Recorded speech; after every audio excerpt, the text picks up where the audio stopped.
And part of the difficulty of the job that I'm speaking about is you have to be careful that you're not seen as defending the administration, because it's important for you to not be seen as a defender of the administration. But at the same time, in the space you occupy, do you allow blatant lies and guided misdirection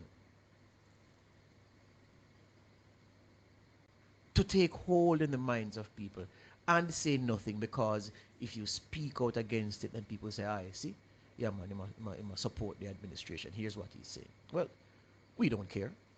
And I think those who listen to us knows by now that we don't care if you think that when we do the right thing, it's in defense of anybody or any group. That's fine. As long as we do the right thing, I'm comfortable. Yes? And